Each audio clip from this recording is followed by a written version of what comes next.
Chalice Press, and we are on. Good evening. It is October 28th.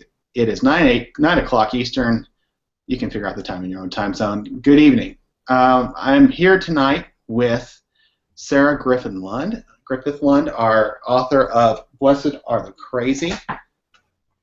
This is Sarah's book. We published it last year, and it has been making a huge difference in the lives of a lot of folks who are finally getting the courage to talk about mental illness and how our congregations and how our society needs to be talking about mental illness and understanding how we can integrate the mentally ill, the families that support them into our congregations and into our communities. So thank you, Sarah, for being with us tonight.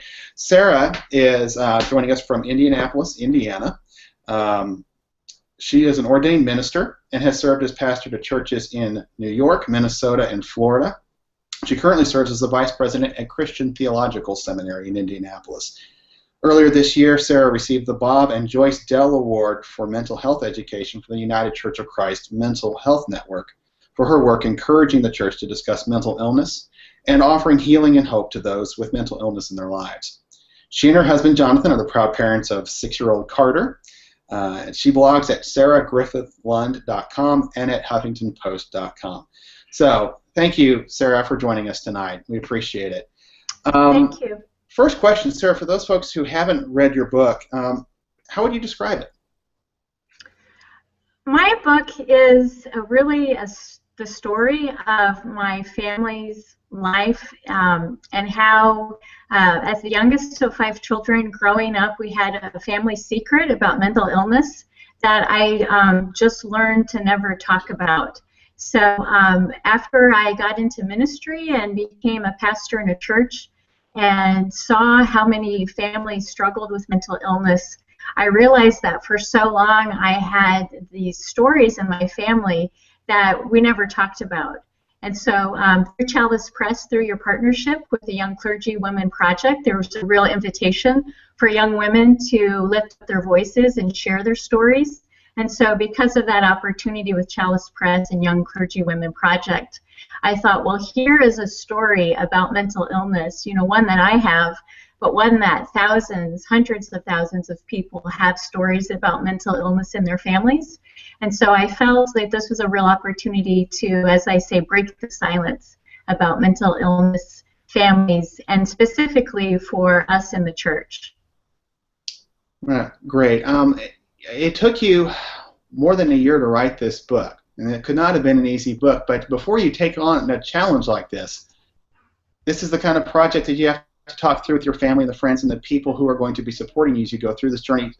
So what was the biggest hurdle that you had to overcome to prepare yourself to write this book? Writing it was very healing, and actually growing up, I became a writer in grade school and high school, and so my mom always kind of predicted that I would write a book, and she wanted me to write a book about the family because it was just such an incredible story.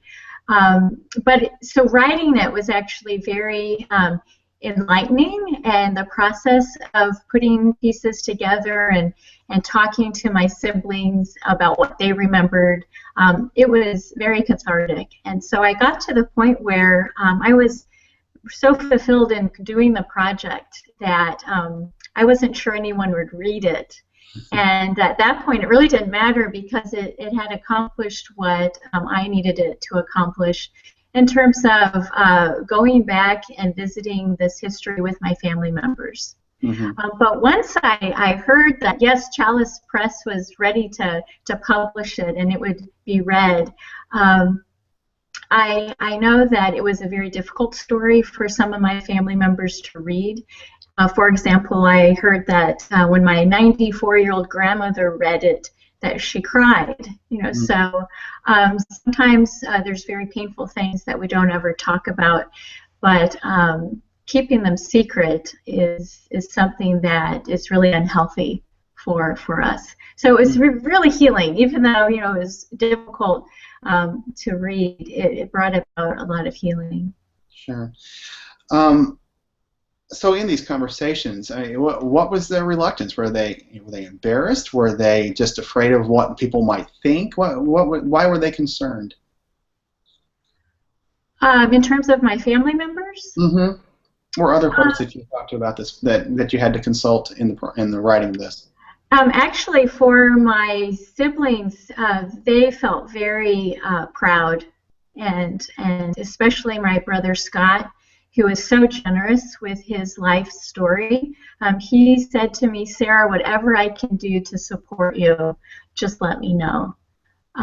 So nothing but support from my immediate family.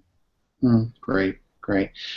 Well, you get a lot of feedback on your book.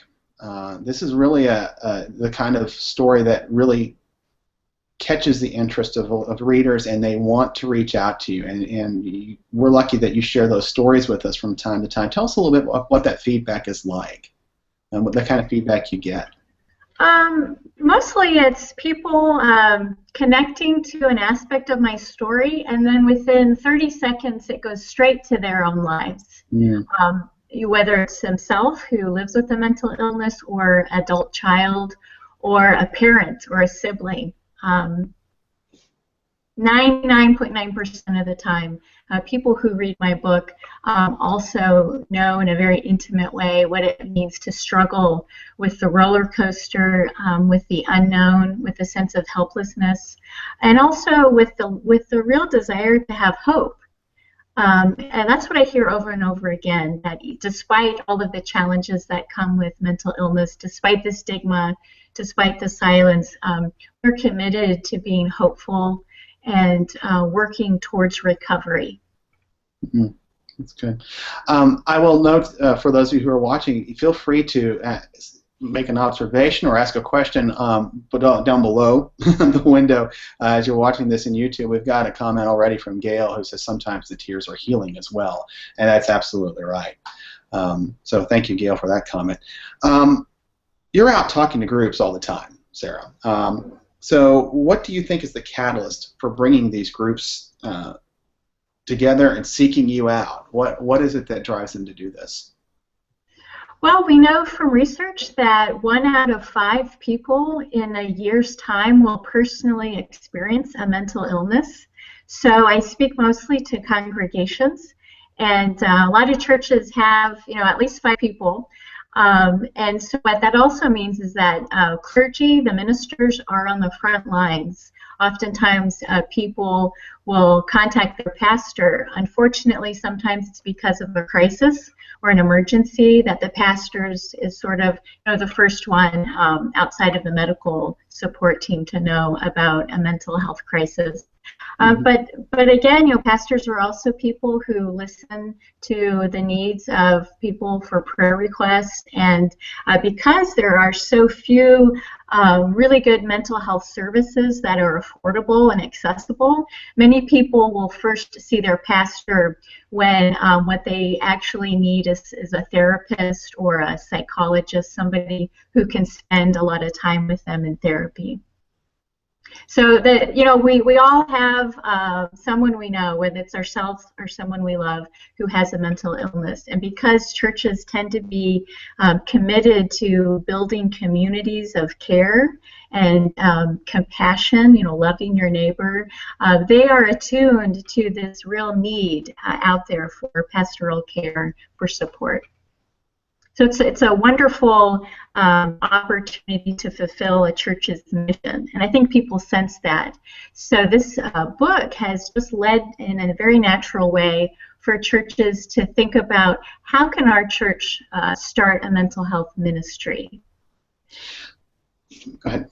Yeah, and so when I've given adult discussion group or preached or led some kind of workshop, the nature of the people who are attracted to that topic, almost every time there's been 3 or 4 people who say, I think that there's enough people here where we could continue meeting to talk about this. We all have people we love who live with a mental illness. Let's keep the conversation going. So these groups that are starting up, are they just finding each other in random conversations in the hallways on Sundays? How do you see these groups coming together in the first place? Because it's not like you put it on your name tag as you're walking around church. I have an interest in mental health. These are the kind of that are it really. So the book is one opportunity, for me to visit a congregation to talk about my story, and people come to listen to my story. But very soon, when I start sharing, people are connecting to the story, and it makes them think about their own life. So having a speaker, whether it's someone like myself or National Alliance on Mental Illness, they have a wonderful outreach program where they have speakers available to come and talk to your group. It's amazing how simply breaking the silence is so powerful and gives people permission to talk about this issue that for so many years, through generations and generations, we have been silent. Well, go read a few of the comments that have been popping up here on the side. Verlo comments that clergy is usually the first one to hear about mental illness. She agrees with you, and she says this is why I needed the book and all the resources you have provided. So clearly, someone who is very appreciative of your work in ministry. KJ has suggested, we send casseroles when someone in the church has suffered loss or feels physical illness. What can we do, or how should we react when there's someone dealing with mental illness? I have a dear friend that I'm getting to know, Mary Alice Dew. She's an incredible woman of faith and has helped the Christian Church Disciples of Christ as we as a denomination have thought about how are we going to prepare leaders, congregations to address mental health. And she shares powerful stories publicly about the awkwardness when someone discloses that they're having a mental health crisis. So many times the response is silence because people just do not know what to say. And so I'll share what she has shared is say, how can I pray for you? How are you doing? What do you need?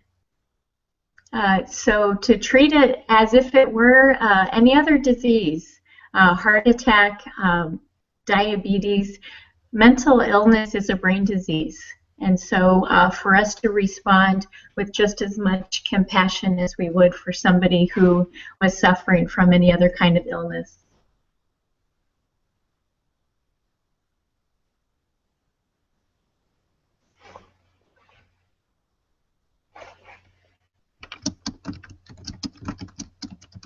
Had myself muted there. It's hard for me to mute myself. It's always hard to have that first conversation. So many of us don't want to be nosy, don't want to be intrusive, don't want to make assumptions. So it takes a lot of courage to take that first step. What kind of advice do you have for folks who just need to take that plunge but don't know where to start? How do you do it in a safe way? How do you do it in a safe way? A safe way that's not going to put the person you're caring for in a position of feeling like, oh crud, my secret has been disclosed. There may be a better way to phrase this, but I'm just wondering how do you stage that initial conversation to find out those needs? I'm not phrasing this very well. This is the problem with live webcasts. Well, I think it is very sensitive, and when I've talked with people, part of the reluctance to disclose is that situations change pretty rapidly, and there are a lot of complicating factors that go into mental illness. Sometimes there's a dual diagnosis. There might be a drug or alcohol addiction, and one day things could be great, and then the next day things could be rock bottom and very difficult. So part of it is just out of concern and compassion for others, who we feel like as family members, we don't want to burden people with our problems. And it takes a lot of energy to go on and explain some of the complications of it. And so to really preserve our own sense of energy, we may choose to opt out of saying anything. But what I have found helpful personally is to have a few people who are my prayer partners. And so these are very close friends of mine who I can send a text message and say, we're having a rough time. Can you please pray for us? So and this is a person who can respond with prayer, no questions asked. It's a very comfortable type of relationship. Yeah, no questions asked. That's a really good answer to my really complicated, wondering question. Verla posts on YouTube, just to be there is sometimes all they need to admit the disease, and that's true. I think it's just presence.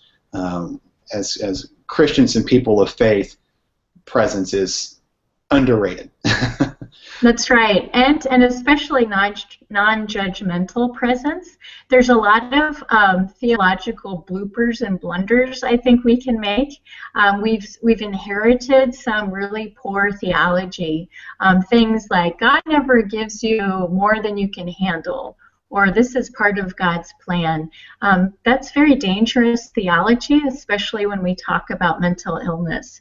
So to not just use these simple phrases to comfort people, but really stick with them in the struggle and in the ambiguity and what I call the shadows of mental illness, for you to be the presence of Christ to someone who is really struggling is so important. Not to have easy answers, but to be with the person, acknowledging that it's most likely a phase, it's a season, that things will get better. There is hope.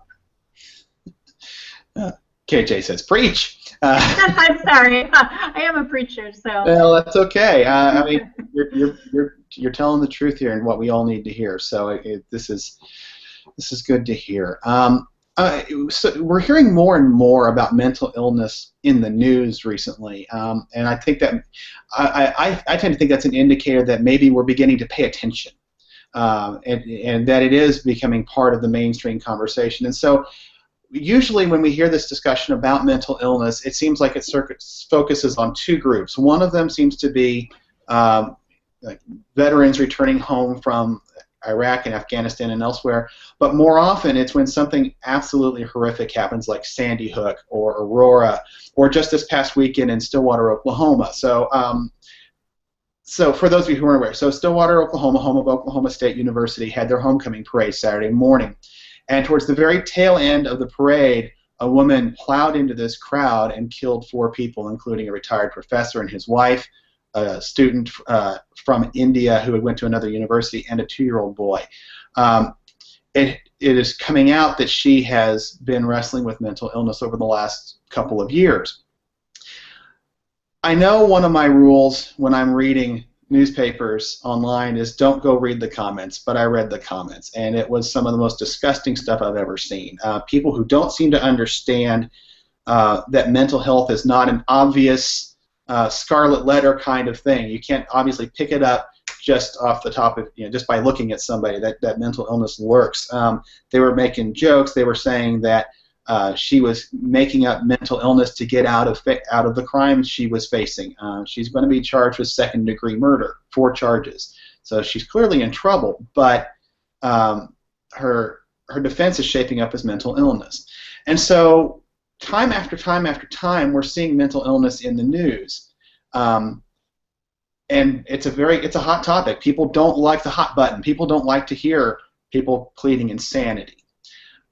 So Sarah, how do you respond to folks when they say that, oh, someone's just making this up to get out of trouble and to not be accountable for their actions? I think we have to be very critical of irresponsible journalism, and I'm a huge fan of the internet and social media and how it's really empowered people to share their opinions. But what we know scientifically from research is that people who have a mental illness are far more likely to be victims of violence rather than inflict harm or violence on other people. So they're more likely to be a victim of violence as well as inflict self-harm rather than harm someone else. So these news stories about people who may have some type of mental illness injuring other people, it's really not as common as people with mental illness being the victim of a violent crime. So just to kind of keep that at the forefront when we hear these stories. Also, I would say that although people act as individuals and are responsible for their individual behavior, there are societal causes. There are problems in our mental health care system. There are problems in our lack of research and knowledge of how our brain works, how we can better treat mental health in a holistic way. There was a new report that just came out about schizophrenia and how it's best treated in a holistic approach with talk therapy, by educating family members about how to provide support, and medication, right? So it's a very multi-layered approach to recovery with mental illness. Unfortunately, some people are in the cycle of being hospitalized, getting out of the hospital, going on medications, going off of medications, and then they end up back in the hospital. And unfortunately, there can be incidences of a psychotic break. And if that's combined with drugs or alcohol, who knows what could happen. So I hear about these stories and they're so tragic. And the way mental illness is involved is very complicated and really points to the larger problem that we don't take care of our mental health very well. And it doesn't seem a priority in terms of funding and research and resources. That's so true, and it continues. It's been a 30-year slide as resources continue to get smaller and smaller, and we realize what a difference proper treatment can make, and yet we still struggle to get it covered on basic health care insurance plans. That's right. I was at a church a few weeks ago, and a gentleman said, "We're still in the dark ages, when it comes to mental health," and it's true. It is. So Pat has posted a good question on YouTube. So what are you speaking? What you are speaking of is so important, and I think this goes back to the theology, the dangerous theology of mental illness. The God doesn't give you more than you can handle. So Pat's question is: in your experience of dealing with churches, what are some of the common resistance points you have found from churches about mental illness?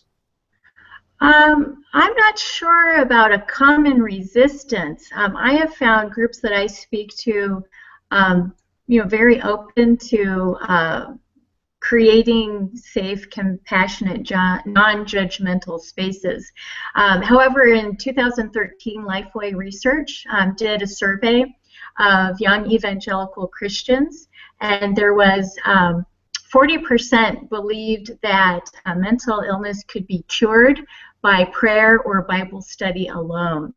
So I mean that's really problematic to me, that this notion that mental illness is a sin, and that if you pray or read scripture, then God's power will cleanse you of the sin of mental illness. So that is very destructive, and it's not scientific, and certainly prayer is part of a holistic approach to healing, and we do know that it can support people's journey to recovery, but to say that talk therapy or medications are not also part of healing is really dangerous, because what will happen is people will then go off their medication and devote a lot of energy towards prayer and Bible study, and if that doesn't show results, then there's this feeling of shame and disappointment and betrayal by God. Why didn't God heal me? And it can actually distance people from God. There is one thing I heard that was a little alarming in some of the conversations around churches making a public statement that they are welcoming, inclusive, supportive, and engaged for mental illness and mental health. There's a movement that churches would go through a process and declare themselves to be open for people who have mental health. And I heard one pastor wonder and kind of worry that if his church were to make this public statement, wouldn't that lead to certain people coming into the church that would be unsafe? So in his mind, he associated mental illness with violence, and in particular with sex offenders. And so I personally found that disturbing that he would make that association, but it's not uncommon. It's one of the myths and the stereotypes that leads to the stigma around mental illness. So that's where these conversations can be really helpful in education. Someone who is a sex offender, those are other problems that lead to that type of behavior, and it's not fair to lump everyone in that one category.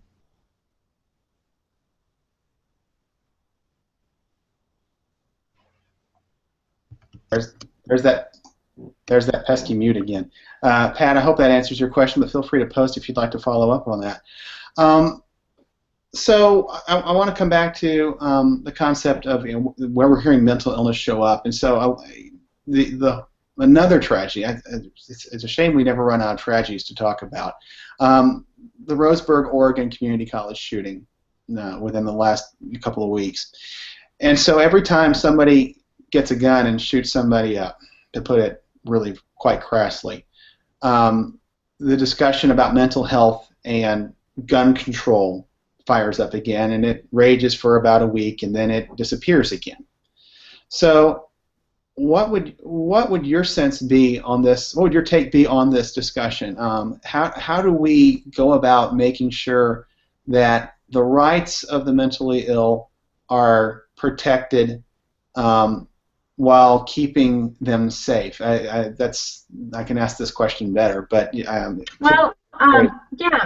So a couple of things. Our language that we use is important, and I've learned a lot from my friends in the disabilities community who talk about people first language. So I'll catch myself and saying the mentally ill, but we want to try to talk about people who have a mental illness. I'm not a sociologist, and I'm not one to study all the politics around gun control. But what I will share is as the sister of a brother who lives with severe bipolar, that guns are often what people will use, especially males, when they attempt suicide. And so that was one occasion where my brother was very desperate and I talk about this in my book. He was sitting in his truck in the Walmart parking lot with a gun, and was planning to end his life. And thankfully, he reached out to our brother Steve, and they talked on the phone. And my brother Steve was able to keep Scott alive on the phone until Steve arrived at my brother's truck and helped get my brother to the hospital. So I am concerned that people who are suicidal, I'm concerned about their access to guns, and I think that's an issue. You're also good on your social media, your Facebook feeds, about talking about your family and Scott, and you've updated folks about how Scott's doing from time to time. How's he doing? I hope it's been a while since we've heard from him. Yes, he has been very gracious with sharing his struggles, and he's in a season now where he's choosing to be more private, and so I check in with him and see how he's doing, and he's asked that at this particular time not a lot be shared about how he's doing.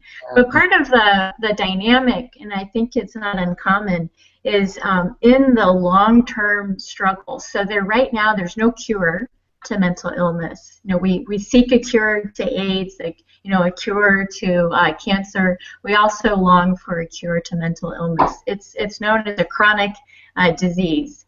And that can be very disheartening, for people who maybe get close to a treatment that's really working great, and then it stops working. Or a new medication that you feel wonderful on, but then it has these side effects that make you feel worse. And for my brother, it's disappointing, and so I think he struggles with his self-esteem. Why isn't he getting better? What's he not doing? He's not working hard enough. Even the question of spirituality. Is there something about me that God isn't, bringing me more healing? I think that's a question a lot of us can relate to. So I respect that in this season that he finds himself in. He wants to be private, and I think that's something people have asked me is, how can you share stories when they're, disclosing issues about other people? And I always say, you have to be on the same page in terms of getting their support and their permission to share stories. Yeah. Well, I hope you would feed back to him when the time is right that I think he knows there's a lot of people rooting for him because of the way that you have shared your story and the way that he's been so gracious in allowing you to share his story. We think about him quite a bit, and so I hope he's finding what he's needing and has the patience and persistence to keep at it. Thank you. Well, so pass that along to him when you get the opportunity, please. In your book, you take on capital punishment. Your cousin was executed by the state of Missouri several years ago, and you were a witness to that. Can you share a little bit about that and what that experience was like, how you found yourself in that situation, and what your takeaway is from that? So this is one of the most horrific realities in our nation. The fact that so many people are sentenced to death, hundreds and hundreds of people, and a high percentage of them are poor, people of color, people who live with a mental illness. And it's sometimes proven that the people are actually innocent, and so there have been people who have been released from decades on death row because of DNA evidence. So what is also alarming is that many Christians support the death penalty, and so the fact that we choose to kill people who kill people to show that killing is wrong is also quite odd. And so there's that level. But then there's the reality that my cousin was sentenced to death at the age of 20. And when that happened, I truly didn't have an opinion of the death penalty. I was about 17 years old, and so it wasn't really a topic I had thought a lot about. And I wasn't against the death penalty, I'll say that. But then I got to kind of follow my cousin's story on death row and realize that as I felt a call to ministry, so did he. And so here was my cousin who was convicted and found guilty of murder at the age of 20 on death row. And he was born again and worked closely with the chaplain there and studied the scriptures and wrote poetry and sermons. And as I was a seminary student, I was doing the same thing. And so he and I started to exchange letters, and we grew closer. And we were quite shocked that after 10 years on death row in Missouri, his execution date was announced, and we had 30 days to prepare for his execution. It had been argued in court that he suffered from multiple mental illnesses and also had a lower IQ, but he missed the appeal deadlines. And so he asked me to be his spiritual advisor and witness his execution. And I was a senior at Princeton Seminary. So I went to the dean because it was finals week. And I said to him, I don't know what to do. It's finals week, and my cousins just asked me to come witness his execution, to be his spiritual advisor. What do I do? And the dean said, you must go. That is holy ground. Wow. And I felt crushed. I really did. So I ended up going, and my brother Steve and sister Susan, we all went for a couple of days. And I was with my cousin Paul the day he was executed, the hours leading up to it. And he had been there for 10 years, so the staff there knew him, and the nurses knew him, and they had taken care of him. And it was so disturbing to see the scientific, methodical procedure preparing for his death, and how medical it was with the IVs of lethal injection, and the nurses offering him anti-anxiety medication because he was pretty out of sorts as he realized that his execution was moving ahead. And so the saddest part was this perfectly, healthy 30-year-old died right before my eyes in the sense of helplessness. And the tragedy that the news anchor person interviewed the husband of the woman who was murdered, and he said that this execution did not bring his wife back.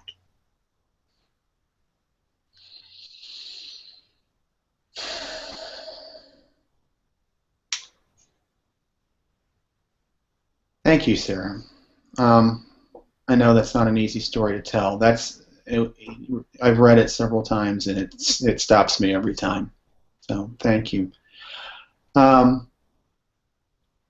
Of our viewers out there, feel free to post a question in YouTube. I think that story, it kind of stopped a lot of us kind of in our tracks, because it really does show how poorly many aspects of American society understand mental illness, and it continues to this day. That same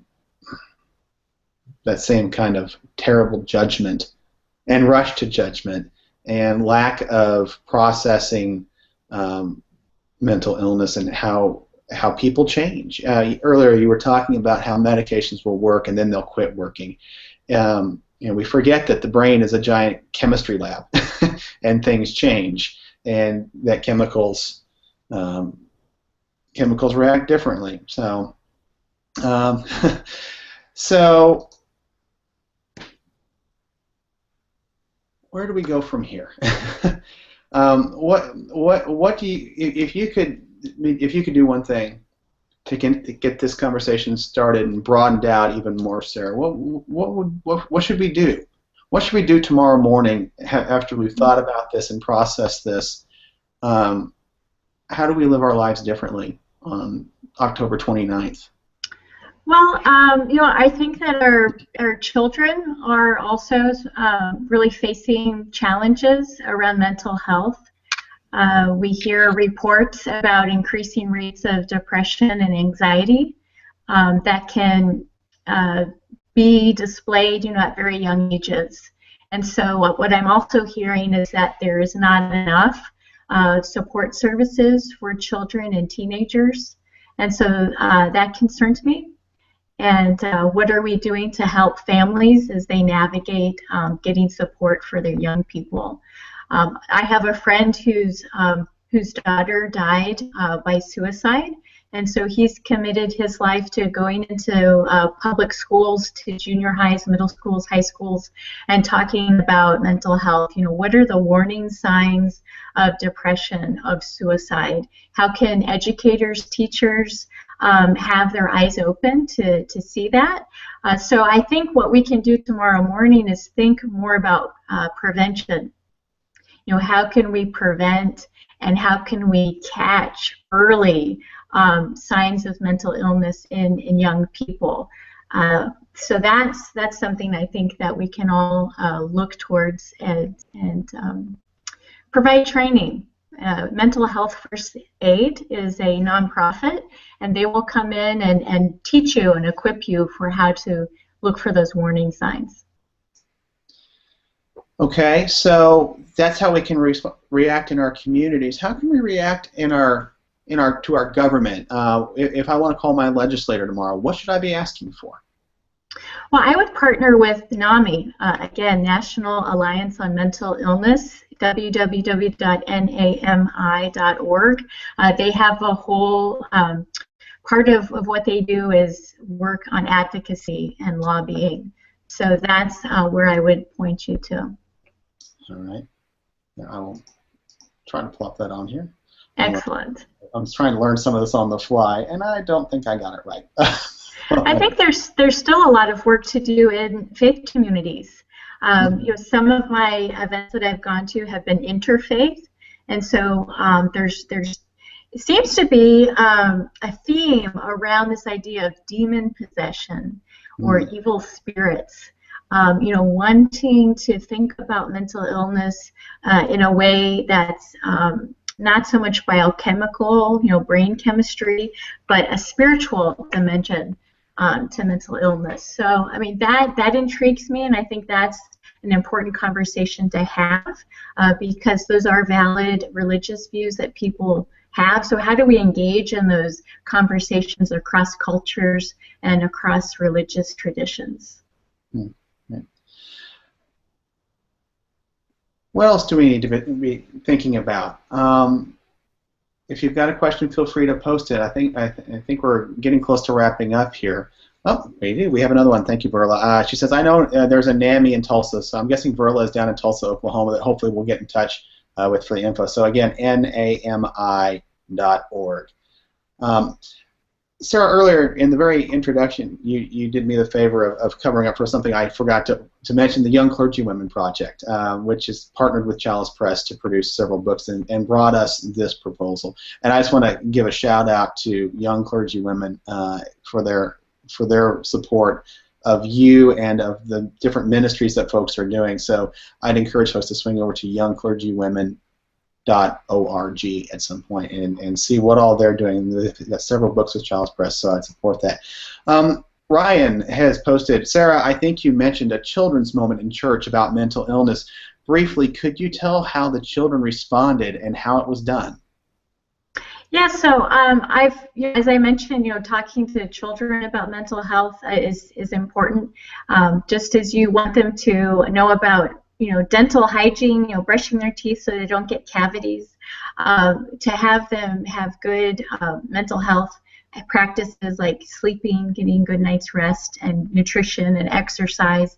So what I did is I tried to normalize mental illness just as, you know, other kinds of illnesses. So I used a tissue box to get the conversation started about, you know, how when we use tissues when we're feeling sad and expressing emotions that we don't have words for, but sometimes we have tears. We also use tissues if we have a cold or sinus infection. And sometimes when we get sick, we go to the doctor and we get on medication. Sometimes our brains get sick. And I shared that my brother's brain wasn't feeling well, so he went to the doctor and got on some medication, and he started feeling better. And I had this really great book called God's Dreams, and it talks about God crying when we're crying. So again, it's that message of a compassionate God who's with us in our struggles. And so the children really enjoyed the picture in the book of the boy crying and the sense of being comforted. And they could relate to you know, having runny noses, being sick, and this idea that sometimes our brains also are sick too, but we can get help. God's Dream by Desmond Tutu, right? Yes. Yeah, I've got that book on the shelf. I meant to grab it before we started here. It's one of my favorites to read to my daughter. So Verla comes back and comments again that, you know, how about older future clergy women? Yeah, there you go. Pat observes, as a former minister, I learned more about mental health in therapy than I ever did as a minister. Thank you for all you do, and I will be reading your book. Thank you, Pat. Thank you. I would add on that note, I've also been talking a lot about clergy mental health with with different pastors, and there's statistics that show that clergy experience depression at a very high level. By its nature, serving a church for clergy can be very isolating. There's a lot of important boundaries that we have, and so we're not close friends with our church members. And so there is a growing need for clergy to have better skills for how to take care of their mental health. But there's still that stigma and that shame around clergy who have either addictions or other kinds of health challenges, mental illness, that we are sometimes in a small town and don't really feel comfortable letting the other professional in town know that we need their services. It can be a little awkward, and so I think there's also a real need to navigate how can clergy take better care of their own mental health. So, thank you for bringing this up. As a layperson, how do I help my pastor stay sane? How do I help the pastor make sure that she or he is taken care of? When I was working as a support person, as a regional minister with congregations, sometimes there would be tension in the local church around the pastor having a day off, or going on sabbatical, or having a renewal time. And so one thing I have thought about is, what about ministers having mental health days? Whether it's once a month, a whole day that is really, it's not a day off, so to speak, for recreation, but this is a day where you are taking care of your mental health. Maybe you're going to therapy, or maybe you're meeting with a support group.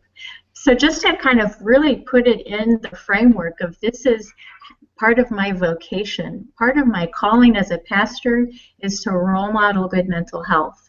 And so I think there's a lot of pressure for clergy to be on call 24/7. Our work is never done, and so it's hard to really pull away from the demands of ministry and to rest, to have holy, deep Sabbath rest. Yeah, there's this rumor that clergy are people too. And that we need to treat them like they're actual people, and you give them time off, and that they have families and children, and they want to go see their kids in their tennis matches and swim meets and baseball games, and they enjoy watching movies too. And and so what I'm trying to be diligent about with my pastors, make sure that time is being taken, and that the relationships within the congregation are not gnawing at him 24/7, and if they are, we need to address them. We need to figure out what's going on, because a happy pastor is an effective pastor. I know you've been involved with the Bethany Fellows Project. The Bethany Fellows Project it addresses the fact that 50% of seminary graduates drop out of ministry within the first 5 years of their ministry. A horrible attrition rate, and I would guess that the stress of the job is largely responsible for that. Am I right? Yes, it's tied to that sense of isolation and really a lack of friendship, and the depression that it can lead to. Exactly right. Yeah. And so I was lucky that Sarah and we crossed paths last month here in St. Louis at the Bethany Fellows Project, and I had gone out. I'll just tell folks I had gone out there to spend a couple hours and meet some folks, and I ended up being out there for 6 hours, because the connection, the bonding, the way that these pastors were lifting each other up was just phenomenal, and finding those peer connections. Clearly, that's the heart of the Bethany Fellows, is finding those connections and having someone else to support you who understands your situation. As lay people, we may find it hard to understand what our pastor has to go through, because the pastor is only working Sundays. We know that's totally wrong. Please don't edit that last part out on YouTube and turn me into some kind of viral hater. But we know that the pastor job is never over, and that there's always something happening. There's always another fire to fight. And so making sure we help our pastors where we can, and help each other out too. The belief is that we are all in this together. That's right. The pastor, go ahead. Brad, you had asked, what one thing could we do tomorrow, that could really help. And depression screening we talk about a mental health checkup. So you can do depression screenings online. Where I work, Christian Theological Seminary, we're offering a free depression screenings. We have a counseling center, so people can, come in during the entire month of October for a free depression screening. So I think those are things that we can take steps to take care of ourselves in that way.